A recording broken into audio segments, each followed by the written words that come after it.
നൂറ്റാണ്ടുകളുടെ പഴക്കമുള്ളതും പ്രസിദ്ധവുമായ ശിവക്ഷേത്രങ്ങളിലൊന്നാണ് നമ്മുടെ തൃത്താമരശ്ശേരി ശിവക്ഷേത്രം. തൃശ്ശൂർ പേരൂർ നഗരത്തിൽ നിന്നും ഏകദേശം 8 കിലോമീറ്ററോളം തെക്ക് കിഴക്കേ ഭാഗത്തേക്ക് മാറി അവണിശ്ശേരി പഞ്ചായത്തിൽ പള്ളിശ്ശേരി എന്ന ദേശത്ത് പരിപാവനമായ തൃത്താമരശ്ശേരി ശിവക്ഷേത്രം സ്ഥിതി ചെയ്യുന്നു. പടിഞ്ഞാട്ട് ദർശനമായി ഭക്തജനങ്ങൾക്കെല്ലാം അനുഗ്രഹം ചൊരിഞ്ഞ് പാർവതീ സമേതനായി സാക്ഷാൽ മൃത്യുഞ്ജയേശനായ ശ്രീ പരമേശ്വരൻ കുടികൊള്ളുന്നു. ക്ഷേത്രത്തിന് മുൻവശത്ത് ഗംഗാദേവി സങ്കല്പത്തിൽ തീർത്ഥകുളം ഉള്ള അപൂർവം ക്ഷേത്രങ്ങളിലൊന്നാണ് തൃത്താമരശ്ശേരി ശിവക്ഷേത്രം.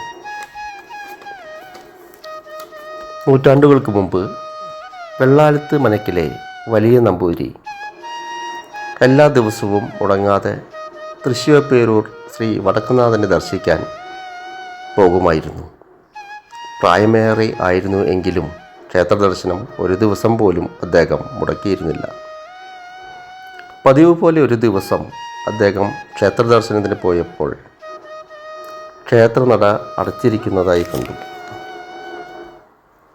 വടക്കുംനാഥനെ ദർശിക്കാൻ കഴിയാത്തതിൽ അദ്ദേഹത്തിന് വളരെയധികം മനോവേദനയുണ്ടായി. അദ്ദേഹം അവിടെ ഇരുന്ന് അവിടുത്തെ ദർശിക്കാൻ സാധിച്ചില്ലല്ലോ ഭഗവാനെ, ഇനി എന്തു ചെയ്യും എന്ന് ആലോചിച്ചിരിക്കുന്ന സമയത്ത് ക്ഷേത്രത്തിനകത്തു നിന്നും ഒരു അരുളപ്പാടുണ്ടായി. ഭക്ത, അങ്ങ് വിഷമിക്കേണ്ട, അവിടുന്ന് ഇനി ഇവിടം വരെ വരണമെന്നില്ല, ഞാൻ അങ്ങയെ അവിടെ വന്ന് കണ്ടുകൊള്ളാം. ഇത് കേട്ട് വലിയ നമ്പൂതിരിക്ക് സന്തോഷമായി. അദ്ദേഹം തിരിച്ച് ഇല്ലത്തെത്തിയപ്പോൾ അത്ഭുതമെന്ന് പറയട്ടെ, മുറ്റത്തെ തുളസിത്തറയിൽ ദിവ്യചൈതന്യമാർന്ന ഒരു ശിവലിംഗം പ്രത്യക്ഷപ്പെട്ടു. അങ്ങനെ സ്വയംഭൂ ആയി കണ്ട ആ ശിവലിംഗത്തെ യഥാവിധി ക്ഷേത്ര നിർമ്മാണം നടത്തി ആരാധിച്ചു വരുന്ന ക്ഷേത്രമാണ് തൃത്താമരശ്ശേരി ശിവക്ഷേത്രം. തൃത്താവ് അഥവാ തുളസിത്തറയിൽ പ്രത്യക്ഷപ്പെട്ടതിനാൽ ഈ ക്ഷേത്രം തൃത്താമരശ്ശേരി ശിവക്ഷേത്രം എന്ന പേരിൽ അറിയപ്പെട്ടു. ഇവിടെ ഉപദേവന്മാരായി അയ്യപ്പൻ, ഗണപതി, നന്ദികേശ്വരൻ, ദുർഗാദേവി എന്നിവരും ഉണ്ട്.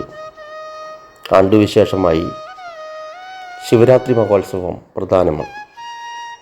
ധനുമാസത്തിലെ തിരുവാതിര, മകരവിളക്കിനോടനുബന്ധിച്ച് നടത്തുന്ന മഹാഗണപതി ഹോമം, പ്രസാദോട്ട് എന്നിവ ഈ ക്ഷേത്രത്തിലെ പ്രധാന ദിവസങ്ങളാണ്.